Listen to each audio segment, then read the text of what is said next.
VOA 세계 뉴스입니다.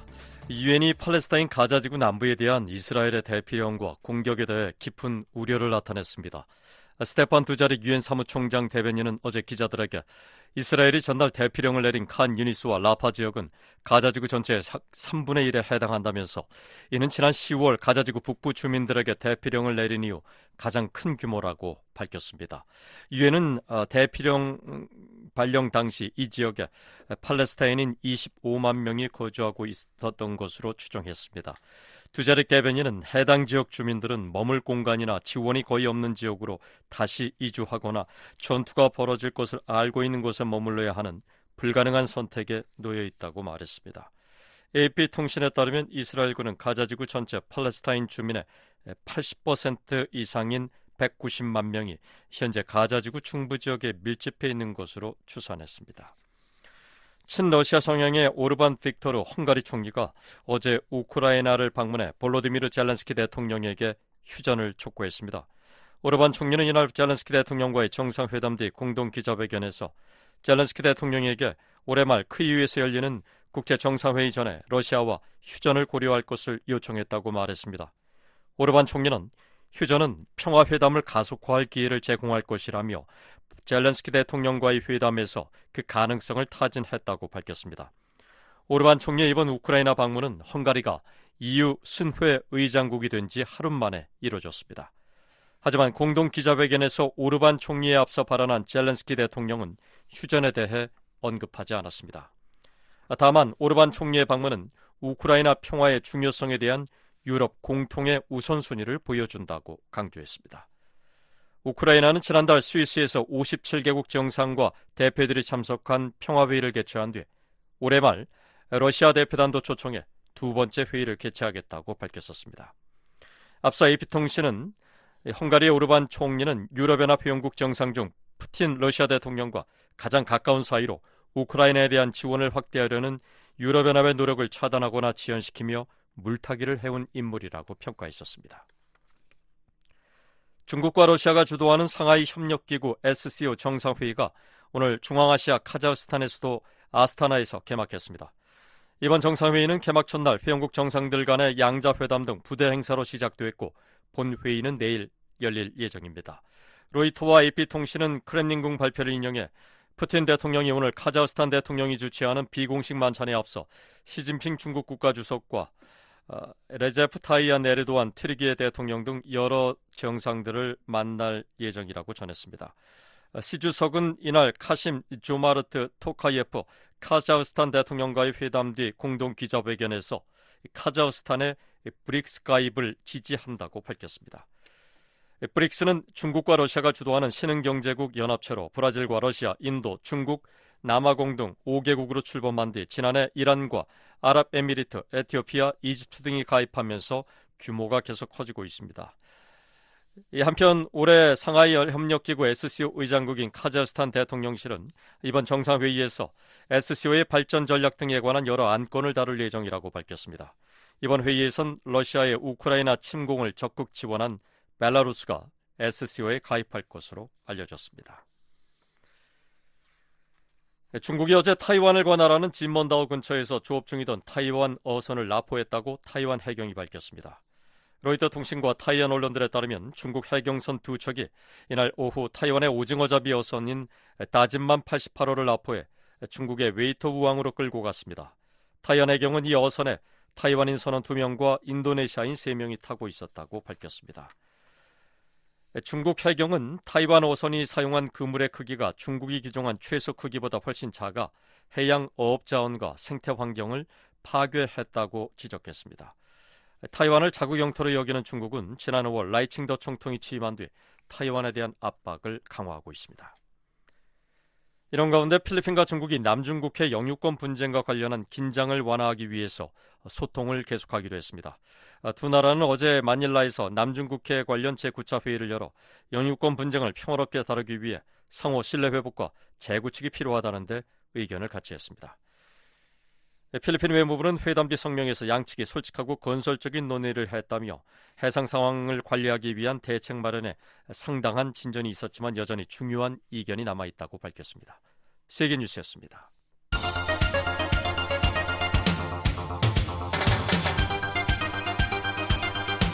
VOA News Today. 여러분 안녕하십니까? 2024년 7월 3일 수요일 VOA 뉴스 투데이 3부 시작하겠습니다. 진행의 김영교입니다. 이 시간에 보내드릴 주요 소식입니다. 미국 국방부가 북한의 최근 탄도미사일 발사를 비판하며 계속 심각하게 받아들일 것이라고 밝혔습니다.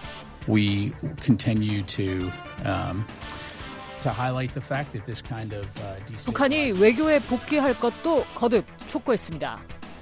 미국의 미사일 전문가들은 북한이 아직 초대형 탄두미사일이나 다탄두미사일 역량을 보유하지 못한 것으로 진단했습니다. 하지만 북한은 이딴 실험 실패 속에서도 많은 것을 배웠을 것이라며 앞으로도 기술 개발에 매진할 것으로 전망했습니다. 유엔 제재 하에 있는 북한 선박이 중국 항구에 입항했습니다. 유엔 결의에 따라 자산 동결 대상이지만 아무런 제지도 받지 않고 북한으로 돌아갔습니다. 내일 북한 날씨 전 지역 대체로 흐리고 비 오겠습니다.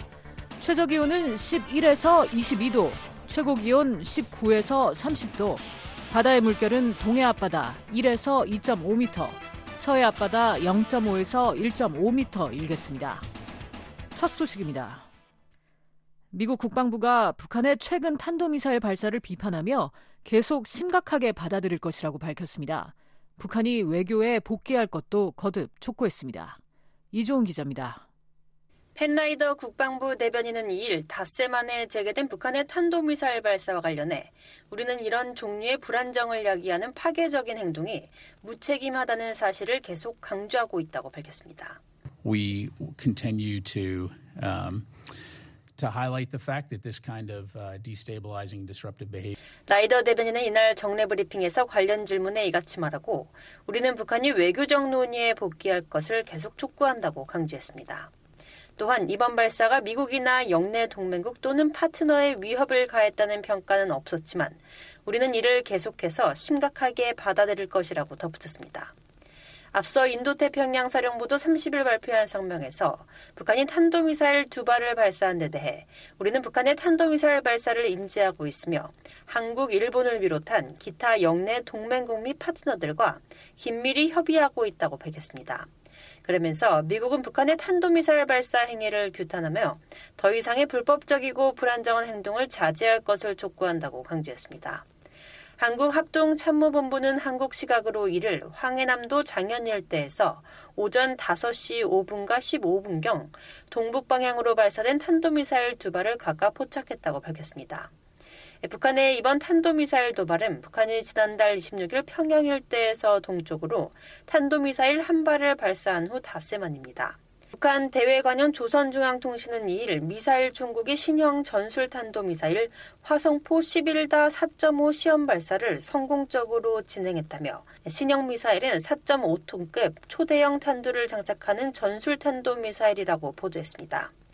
북한은 계속되는 미사일 발사로 인도태평양 영내 미사일 방어망을 회피할 역량을 향상시키고 있다는 것이 전문가들의 지적입니다. 워싱턴의 싱크탱크인 헤리티지 재단의 로버트 피터스 연구원은 지난달 29일 VOA 워싱턴 톡에 출연해 북한의 이딴 미사일 발사는 영내 미군과 한국 같은 동맹국에 실제적 위협이 되고 있다고 밝혔습니다. And those are real threats. We should not try to dismiss those threats. 피터스 연구원은 북한은 핵역량을 보유하고 있고 안정화된 탄도미사일 역량과 점점 더 발전하는 순항미사일 역량을 갖추고 있다며 우리는 계속해서 느리지만 꾸준히 한국과 미국을 위험에 빠뜨릴 수 있는 역량을 향상하고 있는 북한에 대비해야 한다고 말했습니다. 한편 라이더 대변인은 이날 브리핑에서 로이드 오스틴 국방장관이 오는 9일부터 11일까지 워싱턴에서 개최되는 북대서양조약기구 나토 정상회의 기간에 한국과 일본, 호주, 뉴질랜드 등 인도태평양 파트너와 나토 간 실질적 협력 강화 등에 대한 논의에 참여할 것이라고 밝혔습니다. VOA 뉴스 이조은입니다. 닷새 만에 재개된 북한의 탄도미사일 발사를 두고 유엔과 유럽연합이 명백한 국제법 위반이라며 비판했습니다. 영국과 필리핀, 타이완은 북한의 긴장 고조 행위를 멈추고 건설적인 대화에 나설 것을 촉구했습니다. 안소영 기자입니다. 유엔이 2일 북한의 탄도미사일 기술을 이용한 지속적인 미사일 발사는 관련 안보리 결의에 대한 명백한 위반이라고 밝혔습니다. 파르한 하크 유엔 부대변인은 이날 북한이 닷새 만에 또다시 탄도미사일을 발사한 데 대한 VOA의 논평 요청에 이같이 밝혔습니다. 그러면서 사무총장은 한반도 상황에 여전히 우려하고 있다며 그는 일관되게 긴장 완화, 관련 안보리 결의의 완전한 이행, 대화에 도움이 되는 환경, 대화 재개를 촉구해왔다고 말했습니다. 이어 외교적 관여가 지속 가능한 평화와 한반도의 완전하고 검증 가능한 비핵화로 가는 유일한 길이라고 강조했습니다. 유럽연합은 이날 나빌라 마스랄리 EU 대변인 명의의 성명을 내고 EU는 북한의 탄도미사일 발사를 유엔 안보리 결의의 또 다른 위반으로 규정하고 이를 강력히 규탄한다고 밝혔습니다. 그러면서 EU는 북한이 영내 및 국제 평화와 안보를 위협하는 모든 불법 행위를 중단할 것을 거듭 촉구한다고 강조했습니다.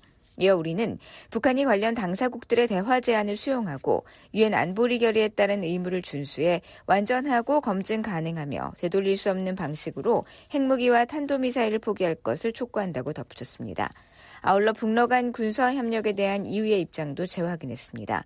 마스랄리 EU 대변인은 우리는 또한 다수의 유엔 안보리 결의를 노골적으로 위반하는 북러 간 협력 심화에 대해 심각하게 우려하고 있다면서 우리는 북한과 러시아의 불법 무기 이전을 중단할 것을 강력하게 촉구한다고 말했습니다. 이어 EU는 한반도의 완전하고 검증 가능하며 되돌릴 수 없는 비핵화를 목표로 하는 의미 있는 외교적 프로세스를 촉진하기 위해 모든 파트너와 협력할 준비가 돼 있다는 점도 강조했습니다. 영국 외무부는 이를 성명을 내고 지난 6월 30일 북한의 탄도미사일 발사는 다수의 유엔 안보리 결의를 위반하는 또 다른 사례라고 지적하고 불법적인 탄도미사일 발사는 한반도의 평화 및 안보를 계속 불안정하게 만들고 있다며 비판했습니다. 그러면서 영국은 북한이 이 같은 도발을 중단하고 대화에 복귀해 비핵화를 향한 신뢰할 만한 조치에 나설 것을 강력히 촉구한다고 덧붙였습니다. 필리핀 외무부도 이날 발표한 성명에서 필리핀은 한반도와 인도태평양 지역의 긴장을 유발하고 경제 발전과 평화, 안정을 저해야 하는 북한의 최근 탄도미사일 발사를 규탄한다고 밝혔습니다. 이어 필리핀은 북한이 국제 의미와 관련 유엔 안보리 결의를 준수하고 한국과의 건설적이고 평화적인 대화에 나설 것을 거듭 촉구해왔다며 필리핀은 완전하고 검증 가능하며 되돌릴 수 없는 북한의 비핵화를 지속적으로 지지할 것이라고 덧붙였습니다.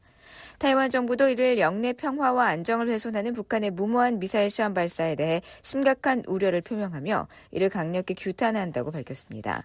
타이완 외교부는 이날 성명을 내고 북한이 지난 6월 26일 미사일 시험 발사 이후 일주일도 채 안 돼 황해남도 인근에서 북동쪽으로 탄도미사일 2발을 발사하며 영내 긴장을 또다시 고조시켰다며 이같이 전했습니다.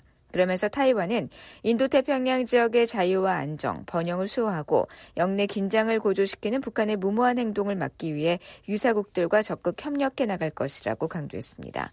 앞서 한국합동참모본부는 이를 황해남도 장현 일대에서 오전 5시 5분과 15분경 동북방향으로 발사된 탄도미사일 2발을 각각 포착했다고 밝혔습니다. 북한의 이번 탄도미사일 도발은 북한이 지난달 26일 평양 일대에서 동쪽으로 탄도미사일 한 발을 발사한 후 닷새 만입니다.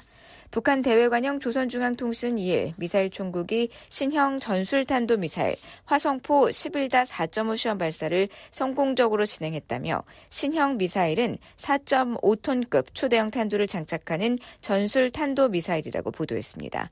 한국 군당국은 북한의 이 같은 발표가 기만일 가능성이 크다고 보고 있습니다. VOA 뉴스 안소영입니다.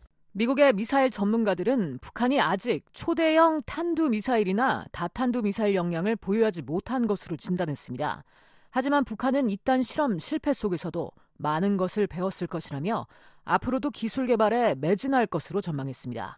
안준호 기자가 보도합니다. 로버트 피터스 헤리티지 재단 핵 억제 및 미사일 방어 연구원은 2일 북한이 초대형 탄도미사일 역량을 보유하고 있다고 생각지 않는다고 말했습니다. I think that's correct. We haven't seen any evidence that they've done that yet. 미 국방장관실 대량살상무기 특별 고문을 역임한 피터스 연구원은 이날 BOA와의 전화통화에서 북한이 초대형 탄두를 장착하는 신형 전술탄도미사일 시험 발사에 성공했다고 주장한 것과 관련해 우리는 아무런 증거도 보지 못했다며 이같이 말했습니다. 앞서 북한 대외관영 조선중앙통신은 2일 미사일 총국이 신형 전술탄도미사일 화성포 11다 4.5 시험 발사를 성공적으로 진행했다며 신형 미사일은 4.5톤급 초대형 탄두를 장착하는 전술탄도미사일이라고 보도했습니다. 북한이 초대형 탄두를 장착한 전술탄도미사일을 시험 발사했다고 밝힌 것은 처음입니다. 하지만 한국 군 당국은 북한의 이 같은 발표가 기만일 가능성이 크다고 보고 있습니다. 미사일 전문가인 반벤디펜 전 국무부 국제안보비확산 담당 수석 부차관보는 2일 BOA에 한국 측의 주장이 맞고 실패했을 가능성이 높다고 말했습니다. 벤디펜 전 수석 부차관보는 북한은 이에 대한 어떠한 입증도 하지 않았으며 영상이나 탄착 지점 등에 대한 세부 정보도 전혀 공개하지 않았다고 말했습니다. Again, the North Koreans didn't provide any substantiation of that. They didn't provide any video. They didn't provide any details about what the impact area was. 실제로 북한은 2일 화성포 11다 4.5 시험 발사 사실을 대외 매체인 조선중앙통신에만 게재하고 주민들이 보는 노동당 기관지 노동신문에는 싣지 않았습니다. 또 관련 사진도 공개하지 않았습니다. 북한이 성공했다고 주장하는 무기 시험을 대내 매체에서 보도하지 않은 것은 매우 이례적입니다. 러시아의 기술 지원 가능성과 관련해선 북한은 지난 수십 년간 러시아 관련 기술을 불법적으로 입수했기 때문에 그들의 미사일에는 상당한 러시아 기술이 포함되어 있을 수 있다고 말했습니다.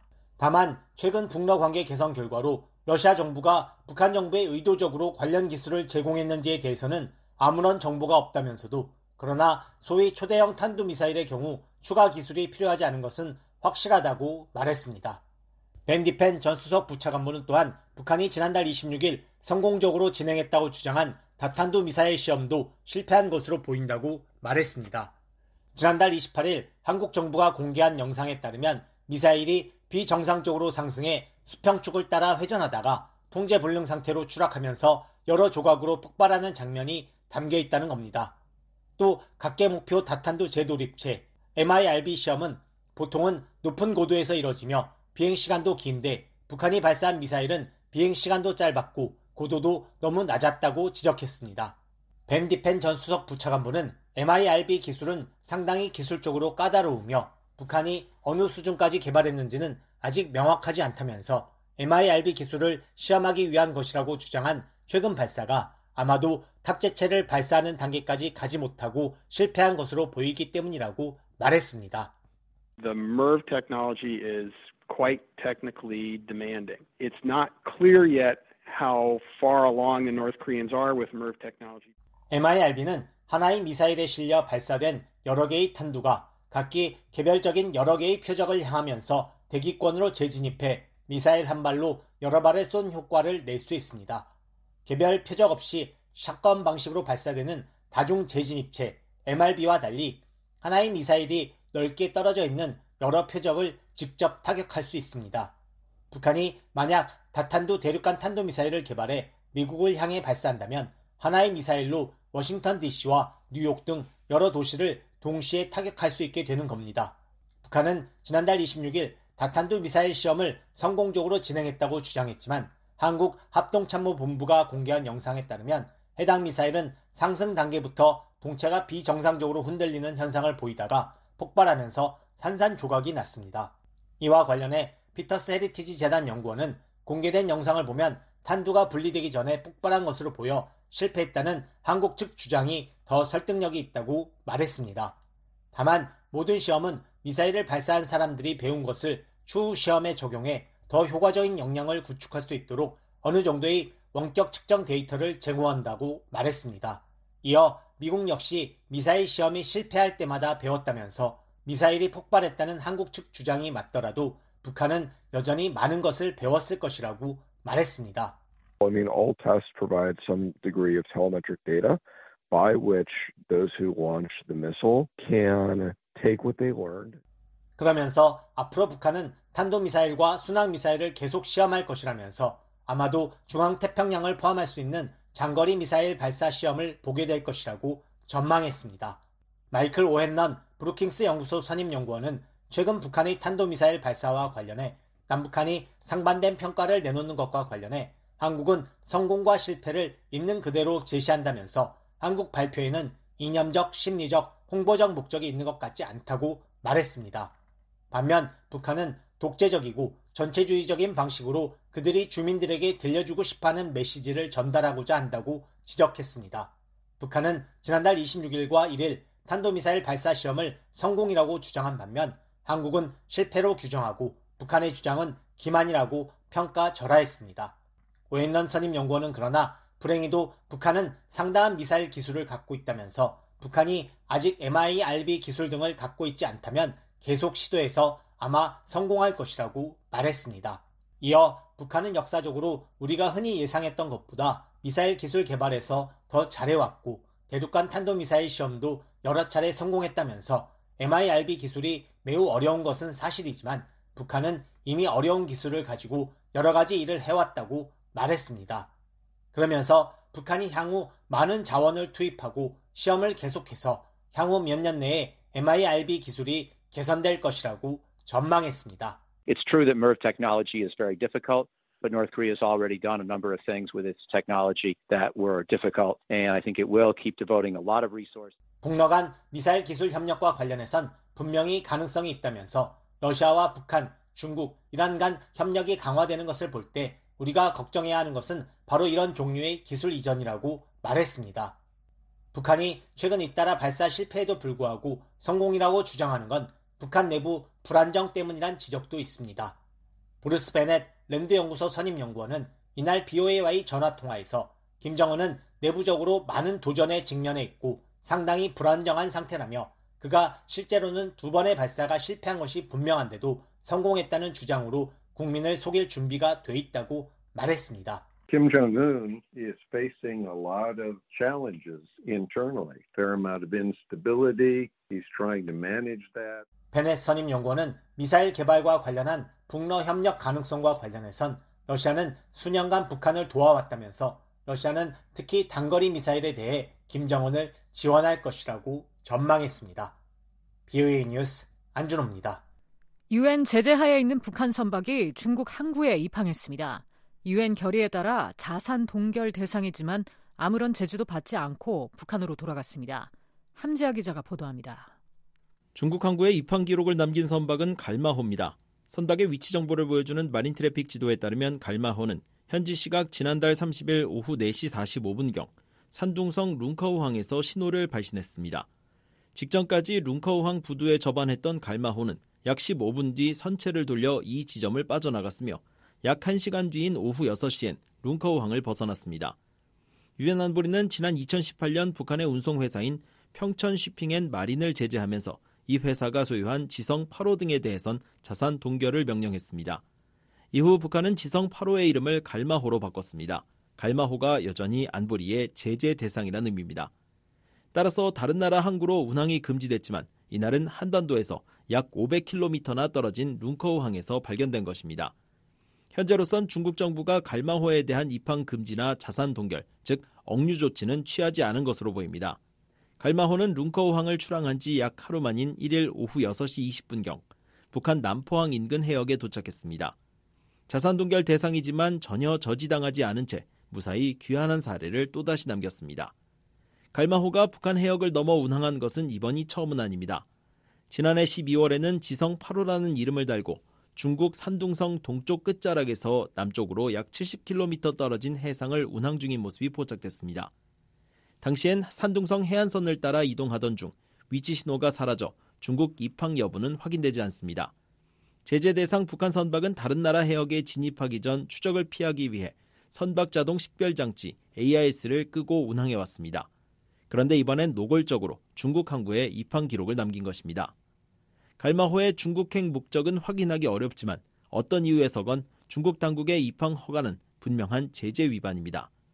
주미 중국 대사관은 2일 BOE의 관련 질의에 우리는 구체적인 내용은 알지 못한다며 자세한 사항은 관련 기관에 문의하길 바란다고 밝혔습니다.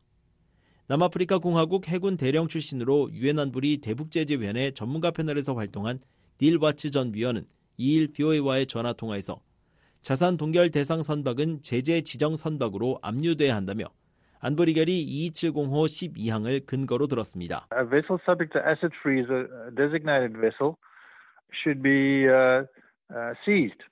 That's what asset freeze means. 이어 중국 정부의 가장 좋은 결정은 입항을 거부하는 것이었겠지만 입항을 허용한 만큼 관할권 내에 있는 이 선박을 압류했어야 한다고 비판했습니다.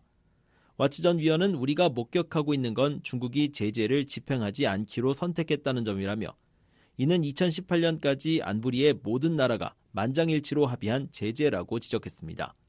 BOE 뉴스 함재하입니다. 미국 국무부와 국방부의 새 회계년도 활동과 예산 규모를 설정하기 위한 지출 법안이 하원을 통과했습니다.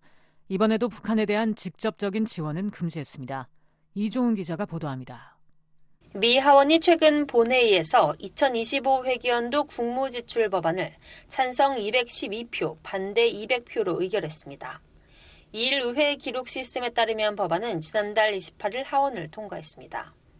국무부 활동 및 프로그램에 책정된 예산은 총 517억 달러로 2024 회계연도 수준에서 76억 달러 삭감됐으며 조 바이든 대통령이 의회에 요청한 금액보다는 123억 달러, 20% 가까이 적습니다. 북한과 관련해선 전 회계연도와 마찬가지로 대북방송과 인권증진 관련 활동에만 예산을 지출하도록 했습니다. 미 정부의 직접적인 재정 지원이 금지된 나라는 북한과 이란, 시리아, 쿠바 등 4나라입니다. 구체적으로 북한 인권 관련 예산 지출은 민주주의 기금과 경제지원기금을 통해 집행되도록 했습니다. 대북방송과 관련해선 방송 시간을 직전 회계연도 수준 이상으로 유지하기 위해 사용돼야 한다고 명시했습니다. 미 정부는 북한 인권 증진 활동 예산을 대북방송 운용과 탈북난민 지원 등에 사용해왔습니다. 북한 정부의 사이버 공격 역량을 지원하는 해외 정보에 대한 원조를 제한하는 조항도 또다시 법안에 담겼습니다. 법안은 북한 정부의 악의적인 사이버 공격 역량에 실질적으로 기여하는 상당한 거래에 관여한 것으로 판단되는 해외 중앙정보에 대한 원조에는 국무 예산 사용이 제한될 수 있다고 명시했습니다. 새 국무지출 법안은 이스라엘에 대한 군사 지원과 역내 중국 영향력 견제에 중점을 뒀습니다. 법안은 테러 공격으로부터 이스라엘을 방어하기 위한 해외 군사자금 지원으로 33억 달러를 책정했고 인도태평양 지역에서 미국의 국가안보 이익과 악의적 영향력에 대응하기 위해 21억 달러를 지원하도록 했습니다. 하원 세출위원회 국무담당 소위원장인 마리오 디아즈 발라트 의원은 표결에 앞서 본회의장 연설에서 이 법안의 우선순위는 명확하다며 여러분이 미국의 친구이거나 동맹국이라면 이 법안은 여러분을 지지한다고 강조했습니다. You see, the priorities in this bill are crystal clear. If you are a friend or an ally of the United States, 그러나 여러분이 적국이나 적국에 동조하고 있다면 솔직히 이 법안이 마음에 들지 않을 것이라고 말했습니다. 한편 하원은 이날 국방부와 정부 관련 기관 관할 아래 있는 부처 및 프로그램 예산을 지원하기 위한 지출 법안도 찬성 217표, 반대 198표로 통과시켰습니다. 책정된 예산은 833억 달러로 전 회계연도 수준보다 1% 높은 금액입니다. 국방지출 법안 역시 부상하는 중국의 역내 영향력에 대응하고 이스라엘을 지원하는 데 중점을 뒀습니다. 북한과 관련해선 직접적인 지원에 예산을 사용하지 못하도록 했습니다. 다만 북한 내 미군 유해 수습과 신원 확인 관련 활동에 한해선 예외 규정을 뒀습니다. 예산안은 북한 관련 예산과 관련해 제한 규정은 북한 내 미군 유해를 수습하고 신원을 확인하기 위한 국방부 전쟁포로 실종자 확인국의 임무에 부수되는 활동에는 적용되지 않는다고 명시했습니다. 의회는 북한에서 송환된 한국전 참전 미군 유해에 대한 신원 확인 작업은 물론 북한에 남아있는 미군 유해에 대한 미북 공동 발굴 작업이 재개될 때를 대비해 매년 관련 예산을 승인해왔습니다. 하원 세출위 국방 담당 소위원장인 켄 칼바트 의원은 이날 표결에 앞서 본회의장 연설에서 이 법안은 우리가 할 수 있는 곳에서 재원을 조달하고 필요한 곳에서 훈련하며 적들이 매일 일어나서 오늘은 미국을 도발할 날이 아니다라고 말할 수 있는 역량에 투자하는 법안이라고 말했습니다. This bill procures where we can, trains where we must, and invests in capability that will make our adversaries wake up every day and say 하원을 통과한 지출 법안은 상원 조율 및 표결을 거쳐 대통령의 서명을 거쳐야 법률로서 공식 효력을 갖습니다. BOE 뉴스 이존입니다. 러시아 회사가 북한 라진항에서 중국으로 석탄을 운송해줄 선박을 아직도 수배하지 못한 것으로 보입니다. 벌써 3번째 공고문을 배포했는데 그만큼 선박 찾기가 쉽지 않아 보입니다. 함지아 기자가 보도합니다. 지난 1일 또다시 선박업계에 북한에서 중국으로 석탄을 운송할 선박을 찾는다는 선박수배 공고문이 배포됐습니다. 러시아 회사의 의뢰를 받은 선박 브로커가 지난달 첫 공고문을 낸 이후 이번이 세 번째입니다. 공고문에는 러시아산 석탄 15,000톤을 북한 라진항에서 중국 다롄항으로 운송해줄 선박을 물색 중이라는 기존과 동일한 내용이 담겨 있습니다. 특히 날씨가 허용하는 선에서 주말에도 선적과 하역 작업이 모두 이뤄질 수 있다는 문구와 함께 PPT, 즉 가능한 빠른 시일 내에 운송을 희망한다는 내용이 적시됐습니다. 이번 석탄 운송이 안보리 결의에 위배되지 않는다는 내용도 포함됐습니다. 러시아 외무부가 유엔 안보리에 석탄 채굴 기업과 중국 내 구매자와 수취인, 중국의 하역 항구, 선박의 이름 및 북한에서의 선적 날짜와 중국에서의 하역 날짜 등을 통보하게 된다는 것입니다. 일반적으로 이 같은 공고문이 배포되면 전 세계 선박 회사나 선박을 빌려 운항하는 용선업자들은 해당 브로커에게 입찰하고 이후 조건이 가장 좋은 선박에게 운송 기회가 돌아갑니다. 실제로 브로커는 이번 공고문에서 선박업계 관계자들이 곧 연락해 주기를 바란다며 가장 좋은 조건으로 입찰해달라고 밝혔습니다. 앞서 BOA는 지난달 8일 선박 브로커가 이메일과 왓츠앱 메시지 등을 통해 선박업계 관계자 등에게 배포한 공고문을 입수해 보도한 바 있습니다. 이후 브로커는 해당 거래가 불법이 아니라는 점을 강조하는 내용의 공고문을 재차 발송했습니다. 특히 2차 공고문은 출항지와 목적지, 그리고 선적 내용물 등 필요한 정보만을 간략하게 담는 통상적인 선박 수배 공고문과 달리 장황한 배경 설명으로 가득한 점이 주목됐습니다. 이에 대해 당시 선박업계 관계자는 BOA에 선박 수배가 안 되고 있는 것으로 보인다고 말했었습니다. 북한에서 석탄을 싣는다는 점이 선박업계에 부담으로 작용해 운송 계약이 쉽게 맺어지지 않고 있다는 설명이었습니다. 그런데 이번에 3차 공고문이 발송되면서 이 같은 주장에 더욱 힘이 실리게 됐습니다. 세 번씩이나 공고문이 배포된다는 것은 아직까지 선박 수배가 이루어지지 않았다는 것을 의미하기 때문입니다. 앞서 유엔 안보리는 지난 2017년 북한산 석탄 수출 금지를 담은 결의를 채택하면서 북한과 러시아가 합작으로 운영하는 라진 하산 일대에서 선적되는 러시아산 석탄에 대해선 제재 예외가 인정된다고 명시했습니다. 따라서 공고문이 명시한 석탄 15,000톤이 실제로 러시아산이라면 이는 유엔의 제재 대상은 아닙니다. 그러나 선박업계는 자칫 북한으로 입항했다가 미국 등 일부 나라로부터 독자 제재를 받는 상황을 우려하고 있는 것으로 전해졌습니다. 또 한국과 일본 등 일부 국가들은 북한에 기항한 선박의 자국 입항을 일정 기간 금지하고 있는데 이는 선주들이 북한발 화물을 맞는 것을 꺼리는 분위기로 이어졌다는 게 선박업계 관계자의 설명입니다. 실제로 BOA는 2019년과 2020년 여러 차례에 걸쳐 라진항에서 러시아 석탄을 선적해 중국과 베트남 등으로 운송해줄 선박을 찾는다는 내용을 담은 선박 수배 공고문을 확보한 바 있습니다. 그러나 이후 취재 결과 이들 러시아 석탄은 어떤 배에도 실리지 못한 것으로 나타났습니다. 선박들이 나서지 않으면서 수출 자체가 무산된 것입니다. 따라서 이번에도 사실상 같은 상황이 벌어지고 있는 것으로 추정됩니다. 당초 라진항을 통한 러시아 석탄 수출은 한국과 러시아의 합의로 시작됐습니다. 두 나라는 지난 2013년 11월 러시아 광물을 라진항으로 운송한 뒤 다시 한국으로 보내는 라진 하산 프로젝트를 시작했습니다. 그러나 한국이 2016년 북한의 4차 핵실험에 따른 독자 대북 제재의 일환으로 북한에 정박한 선박에 대한 입항 금지를 결정하면서 이 프로젝트는 중단됐습니다. BOA 뉴스 함지아입니다. 전직 미국 관리들은 한국 정치권에서 재점화된 핵무장론에 대해 워싱턴의 엇갈린 시각을 재확인했습니다. 한국의 핵무장 추구가 한국의 위상과 미한 동맹을 손상시킬 것이라는 경고와 영내 핵전쟁 위협이 커지면 피할 수 없는 선택이 될 수도 있다는 전망으로 나뉘었습니다. 한국이 중대한 결심을 하기 전에 전술 핵무기를 한국에 재배치하고 한국과 나토식 핵공유를 해야 한다는 제안도 나왔습니다. 29일 BOA 워싱턴 톡에 출연한 토마스 컨트리맨 전 국무부 국제안보 비확산 담당 차관 대행과 로버트 피터스 헤리티지 재단 연구원의 대담을 들어보겠습니다.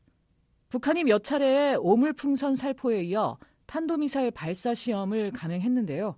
북한의 다음 행보를 어떻게 예상하시나요? 특히 러시아와 방어 안보 조약을 체결한 후에 말이죠. 북한이 추가적 도발을 할까요? Well, they've got a lot of options. As we've seen over recent months, North Korea has stepped up its 북한은 많은 선택지가 있습니다.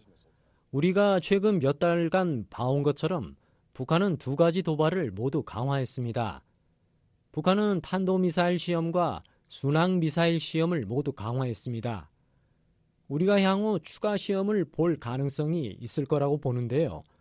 특히 잠재적으로 중앙태평양에서 장거리 탄도미사일 역량 시험을 할 가능성이 있습니다. 하지만 우리는 또한 개별 기동 다탄두 미사일 시험 가능성에 대비해야 합니다. 비록 며칠 전에 시험은 실패한 것 같지만요. 북한이 이런 역량을 계속 개발하는데 관심이 있다는 건 분명합니다. 따라서 우리는 북한이 다탄두 미사일을 사용하거나 최소한 시험하려는 시도에 대비해야 합니다. 7년 만에 한국이 북한과의 접경 지역에서 해상 실사격 훈련을 진행했고 미국 F-22 랩터 전투기가 한반도에 출격했는데요. 일각에선 이 같은 무력 시위가 북한의 도발을 억제할 수 있을지에 대해 회의적인 시각도 있습니다. 미국과 한국이 북한의 도발에 대한 군사적 대응 수위를 높여야 한다고 보세요? 아니면 국지적 충돌이 발생하지 않도록 적정 수준에서 긴장을 관리해야 할까요? There are three reasons for doing military drills. One is to prepare for Korean-American cooperation. 군사 훈련을 하는 이유는 세 가지가 있습니다. 첫째, 군사적 충돌 발생 시 한국과 미국이 협력할 수 있도록 준비하는 겁니다. 둘째, 적을 억제하는 것이고, 셋째는 군이 준비돼 있다는 사실에 안심하도록 하기 위한 겁니다. 첫 번째가 가장 중요한데 실제로 필요한 군사적 역량을 발휘하는 겁니다. 이것이 바로 미국과 한국이 계속 집중해야 할 부분입니다. 훈련을 강화하든 축소하든 급격하게 바꾼다고 해서 달라질 건 없다고 봅니다. 김정은 북한 국무위원장이 도발을 원할 때 그는 미국과 한국의 대응을 보게 될 겁니다.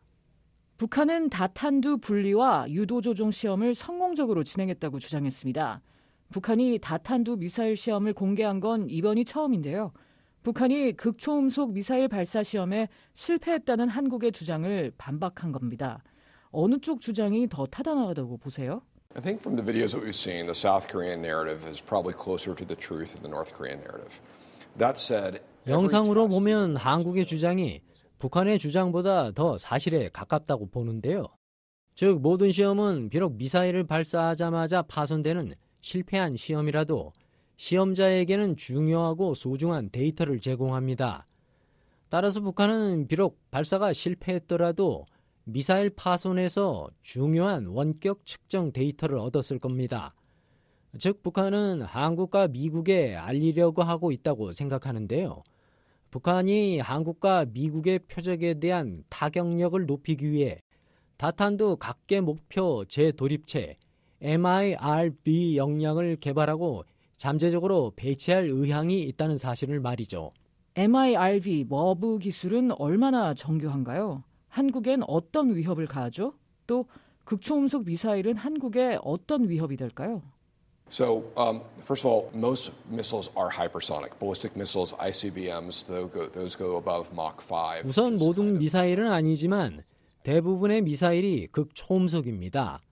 탄도미사일이나 대륙간 탄도미사일 등은 극초음속의 임계점인 마하 5 이상의 속도입니다. MIRV 기술은 이제 거의 반세기에 걸쳐 사용되어 온 기술입니다. 처음에 미국에서 이어 소련에서 개발됐죠. 실제적인 위협입니다. 그런 위협들을 무시하려 해서는 안 됩니다. 그렇다고 해서 북한 위협의 특성이 본질적으로 바뀌는 건 아닙니다. 북한은 핵 역량을 보유하고 있고 안정화된 탄도미사일 역량과 점점 더 발전하는 순항미사일 역량을 갖추고 있습니다. 북한이 이런 무기 제조 역량이 있는지는 현재로서는 불분명합니다. 하지만 우리는 북한에 대비해야 합니다. 북한은 계속해서 느리지만 꾸준히 한국과 미국을 위험에 빠뜨릴 수 있는 역량을 향상시키고 있어요. 미국과 일본은 현재 주일 미군 사령관을 더 고위급으로 격상하는 걸 고려하고 있는데요. 그리고 미국과 일본은 방금 말씀하신 일을 하고 있다고 생각합니다. 푸틴이 김정은과 민간 원자력 협력 방안을 모색하기로 합의하면서 사실상 북한의 핵 확산 금지 조약 NPT 탈퇴를 인정했죠. 일각에선 최근에 이런 동향이 한국의 핵 개발에 기름을 부을 수 있다는 관측을 내놓고 있는데요. 점점 더 많은 전직 미국 정부 관리들과 전문가들도 그런 가능성을 열어두고 있고요.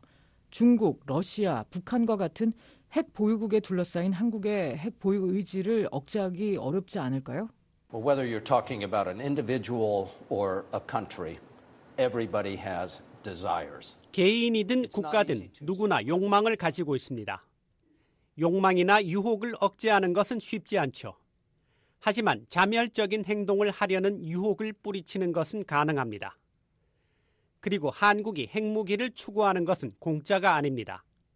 현재의 방어 능력에 도움이 되지 않습니다. 오히려 방어 능력을 근본적으로 변화시킬 겁니다.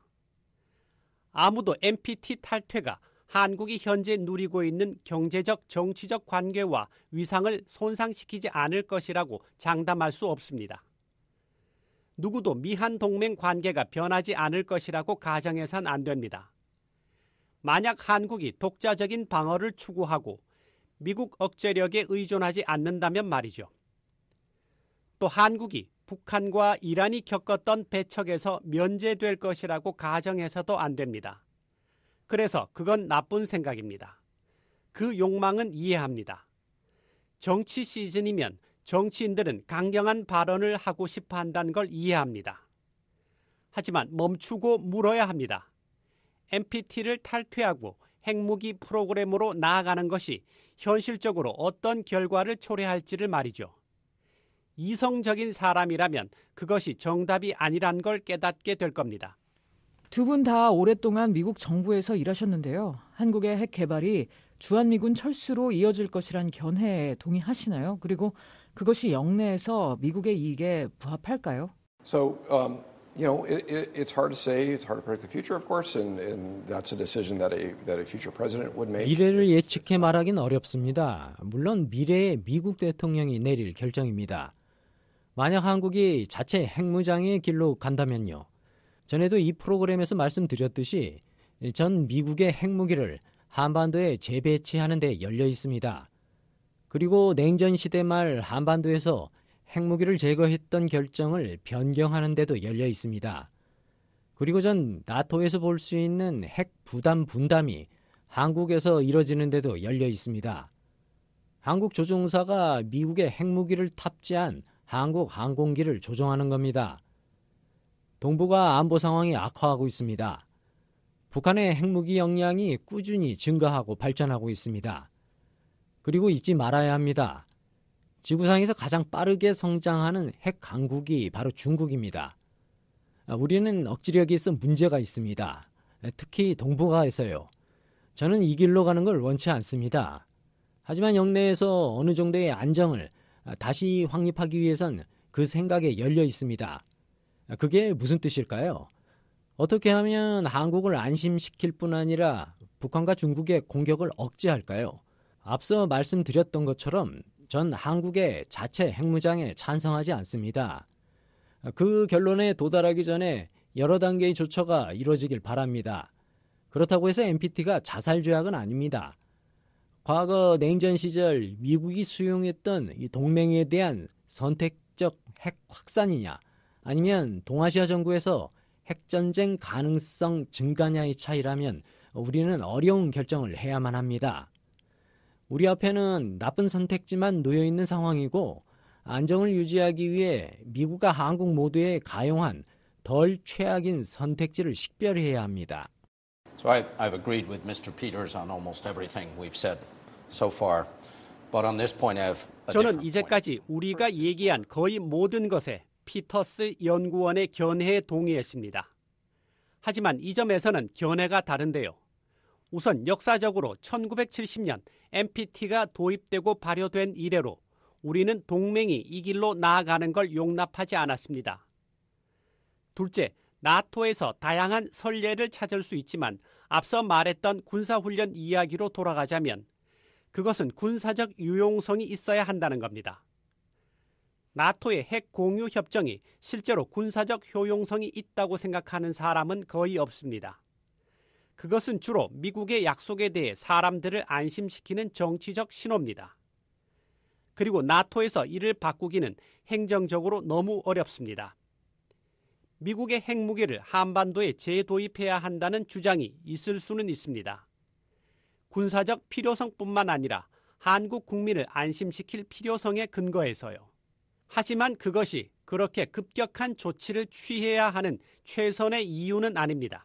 The reason why the NATO nuclear component is seen as a political tool as opposed to a 나토의 핵무기가 군사적 무기가 아닌 정치적 도구로 여겨지는 이유는 유럽에서 우리의 핵 전력이 너무 축소돼 1970년대에 희미한 흔적에 지나지 않게 됐기 때문입니다.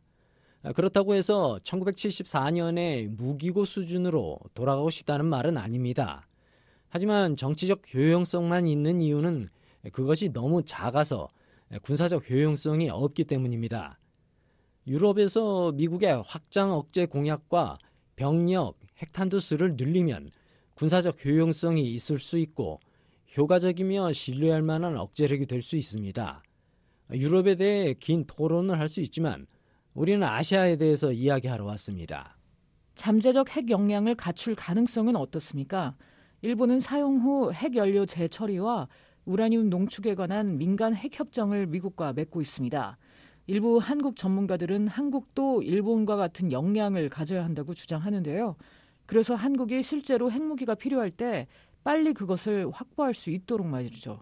I spent more than 2 years leading the negotiation of the 123 agreement, the Civil Nuclear Cooperation Agreement. 저는 한국과의 민간 원자력 협상을 2년 이상 이끌었는데요. 한국이 말한 목표는 잠재적 핵무기 보유가 아니었습니다.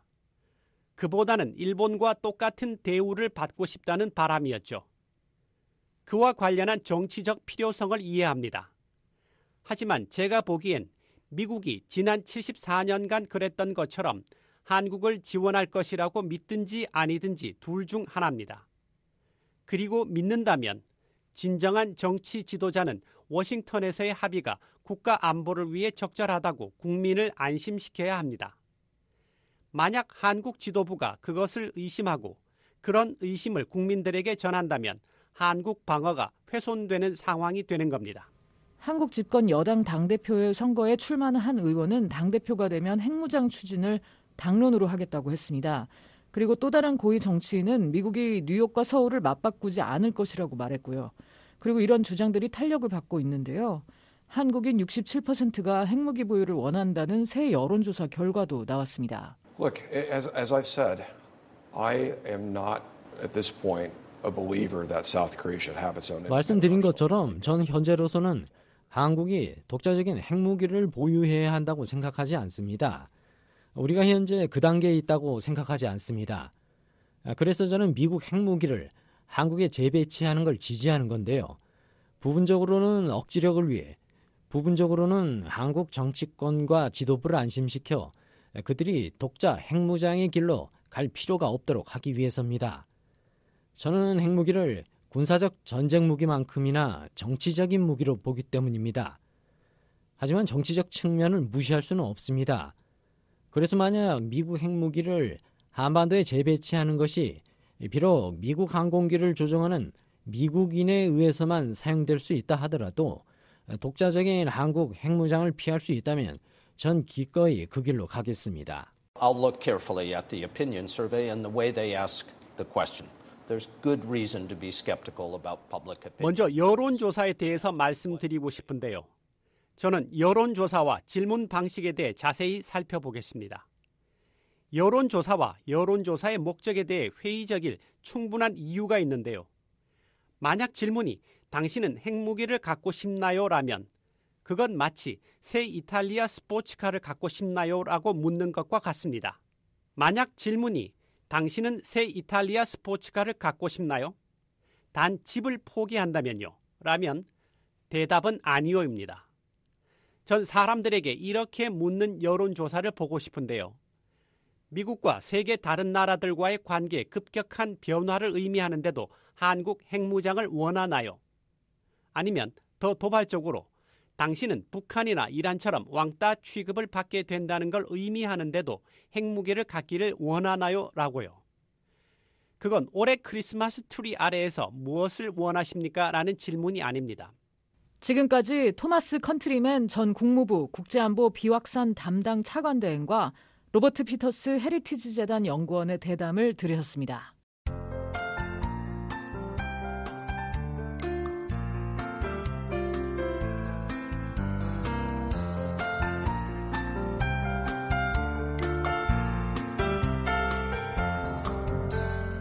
BOA 뉴스투데이 북한 날씨 알아봅니다. 내일 북한 날씨 전 지역 대체로 흐리고 비 오겠습니다. 최저기온은 11에서 22도, 최고기온은 19에서 30도, 바다의 물결은 동해 앞바다는 1에서 2.5m, 서해 앞바다는 0.5에서 1.5m 일겠습니다. 이어서 지역별 날씨입니다. 평안 남북도 자강도 지역 흐리고 비 오겠습니다. 평양 최저 20도, 최고 27도, 안주는 최저 19도, 최고 25도, 남포 최저 21도, 최고 27도. 신의주와 수풍은 오전에는 맑다가 오후에 흐려지겠습니다. 신의주 최저 19도, 최고 27도, 수풍 최저 18도, 최고 28도. 강계는 하루 종일 구름 많겠습니다. 최저 18도, 최고 28도. 황해남북도 경기도 지역 흐리고 비 오겠습니다. 해주 최저 21도, 최고 26도. 용면 최저 20도에서 최고 26도. 개성 최저 21도, 최고 27도. 사리원 최저 20도, 최고 28도. 신계 최저 19도, 최고 26도 되겠습니다. 함경남도, 양강도 오전에는 일부 지역은 맑겠지만 대부분 구름 많고 흐리겠습니다. 함흥 최저 19도, 최고 30도. 장진 최저 13도, 최고 22도. 해산 최저 16도, 최고 25도. 강원도 대부분 구름 많고 일부 비 오는 지역도 있겠습니다. 원산 최저 22도, 최고 30도. 평강 최저 18도, 최고 25도. 함경북도 흐리고 일부 지역은 오전에는 맑다가 오후에는 대부분 흐리고 비 오겠습니다. 청진 최저 17도, 최고 25도. 선봉 최저 16도, 최고 24도. 삼지연 최저 11도, 최고 19도. 이어서 해상 날씨입니다. 동해는 구름 많고 한때 비 오겠습니다. 물결은 앞바다 오전 1에서 2.5m, 오후는 1에서 2.5m. 먼바다 오전 1.5에서 3.5m, 오후에도 1.5에서 3m 일겠습니다. 서해도 흐리고 가끔 비 오겠습니다. 물결은 앞바다 오전, 오후 모두 0.5에서 1.5m. 먼바다 오전에는 1에서 2m, 오후에는 0.5에서 1.5m 일겠습니다. 지금까지 뉴스투데이 3부 보내드렸습니다. BOA 한국어 저녁방송 끝으로 세계 뉴스입니다.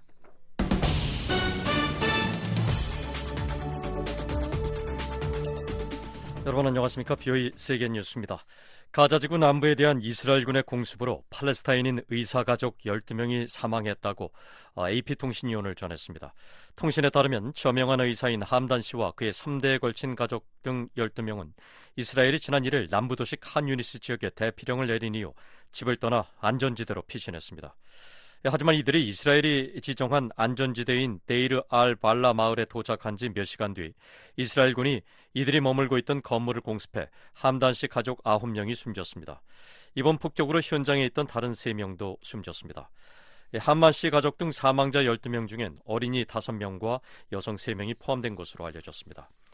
앞서 이스라엘은 지난 1일 가자지구에서 두 번째로 큰 도시인 칸 유니스의 동쪽 절반 지역에 거주하는 주민들에게 대피령을 내렸고 주민들은 안전을 위해 다른 지역으로 피란을 떠나면서 대혼란이 벌어졌습니다.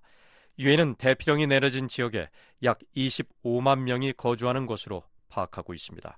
이런 가운데 로이터 통신은 오늘 가자지구 남부 지역에서 피란을 떠난 많은 주민이 대피 장소를 찾지 못한 채 물 부족을 호소하고 있다고 전했습니다.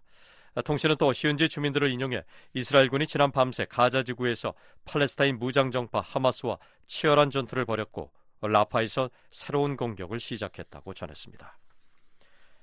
중국과 러시아가 주도하는 상하이 협력기구 정상회의가 오늘 중앙아시아 카자흐스탄의 수도인 아스타나에서 개막했습니다.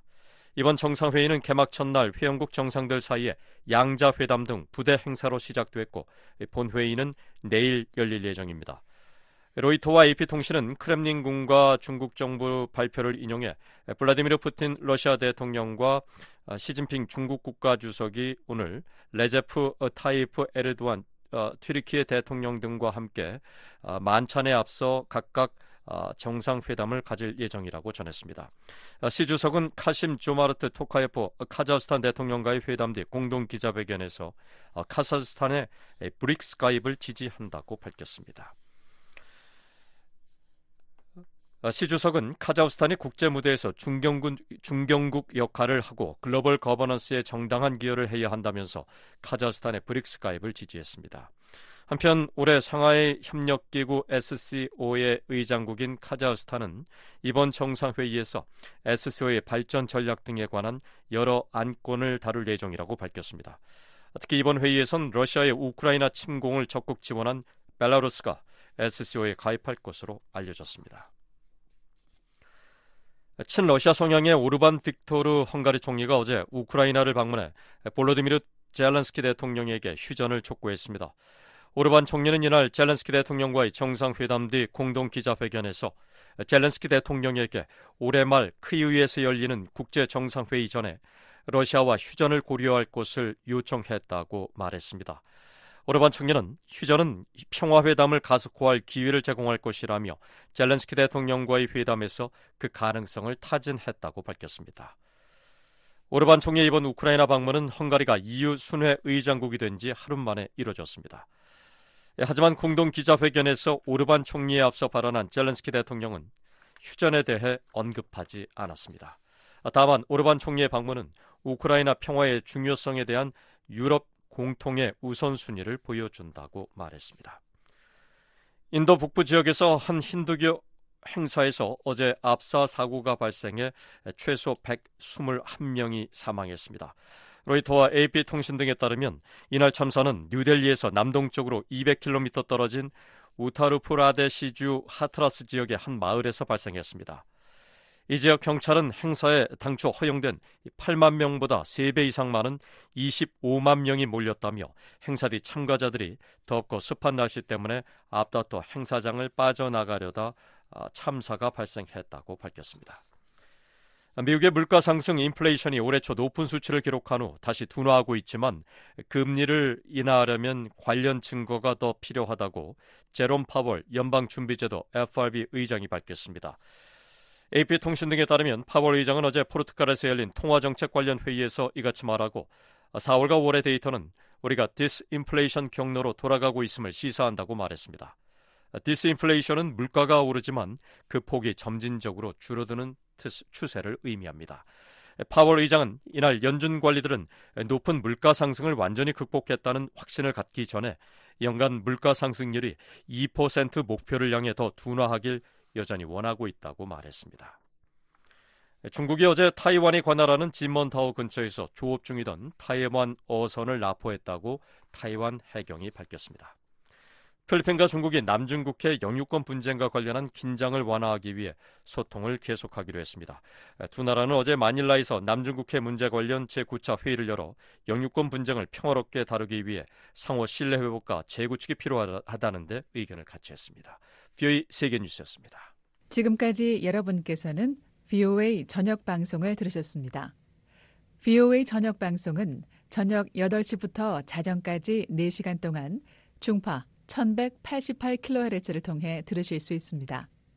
또 밤 9시부터 10시까지는 단파 9350, 9490, 12080kHz로 밤 10시부터 11시까지는 단파 9350, 12045, 12080kHz로 또 밤 11시부터 12시까지는 단파 9405, 12045, 12080kHz로 청취 가능합니다.